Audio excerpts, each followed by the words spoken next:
ಆದರೆ ಕಾಂಗ್ರೆಸ್ ನಾಯಕರು ಹೇಳುವಂಥದ್ದು ವಿಜಯೇಂದ್ರ ಅವರಿಗೆ ಇನ್ನು ರಾಜಕಾರಣದಲ್ಲಿ ಅವರು ಪಳಗಿಲ್ಲ, ಸಾಕಷ್ಟು ಅವರು ಪಳಗಬೇಕಿದೆ, ಸೊ ಅಂಥವ್ರಿಗೆ ರಾಜ್ಯಾಧ್ಯಕ್ಷ ಹುದ್ದೆಯನ್ನು ಕೊಟ್ಟಿದ್ದಾರೆ ಅನ್ನುವಂಥ ಆರೋಪಗಳನ್ನು ಮಾಡ್ತಾರೆ.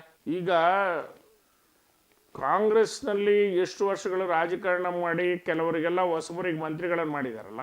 ಓಕೆ, ಫಸ್ಟ್ ಸಲ ಗೆದ್ದು ಬಂದವ್ರಿಗೂ ಮಂತ್ರಿ ಮಾಡಿದ್ರಿ, ಅವ್ರೇನು ರಾಜಕೀಯ ಅನುಭವ ಪಡ್ಕೊಂಡಿದ್ರು. ಎರಡನೇ ಸಲ ಗೆದ್ದು ಬಂದವರಿಗೆಲ್ಲ ಮಂತ್ರಿಗಳನ್ನು ಮಾಡಿದ್ರಿ. ಓಕೆ, ಏನು ಅನುಭವ ಇತ್ತು? ಒಂದ್ಸಲಿ ಆ ಕುರ್ಚಿ ಮೇಲೆ ಕೂತ ಮೇಲೆ ಎಲ್ಲರಿಗೂ ಕೂಡ ಆಟೋಮೆಟಿಕ್ ಆಗಿ ಅನುಭವ ಬಂದೇ ಬರುತ್ತೆ.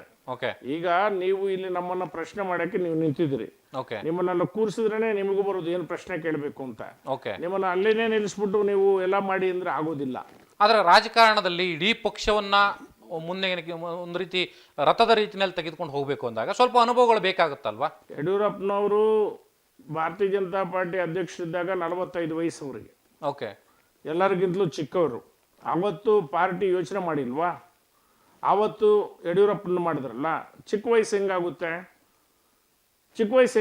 ಯಡಿಯೂರಪ್ಪನವ್ರ ವಯಸ್ಸು ಆ ವಯಸ್ಸಿಗೆ ಈ ವಯಸ್ಸಿಗೆ ನೀವು ಲೆಕ್ಕ ಹಾಕಿ. ಓಕೆ, ಅವ್ರಿಗೆ ಯಾವ ವಯಸ್ಸಿನಲ್ಲಿ ಅಧ್ಯಕ್ಷ ಮಾಡಿದ್ರು? ಅಂದ್ರೆ ಹುರುಪಿರುತ್ತೆ ಅನ್ನೋದು ನೀವು ಹೇಳ್ತಾ ಇರೋದು. ಹುರುಪಿರಬೇಕು, ಶಕ್ತಿ ಇರಬೇಕು, ಮೊಬಿಲೈಸೇಷನ್ ಮಾಡಬೇಕು, ಸಂಪನ್ಮೂಲ ಕ್ರೋಢೀಕರಣ ಮಾಡಬೇಕು, ಎಲ್ಲ ವರ್ಗದ ಜನರ ಜೊತೆಗೂ ಕೂಡ ಬೆರೆಯುವಂಥ, ಎಲ್ಲರ ಜೊತೆ ನಡೆಯುವಂಥ ಒಂದು ಗುಣ ಇರಬೇಕು.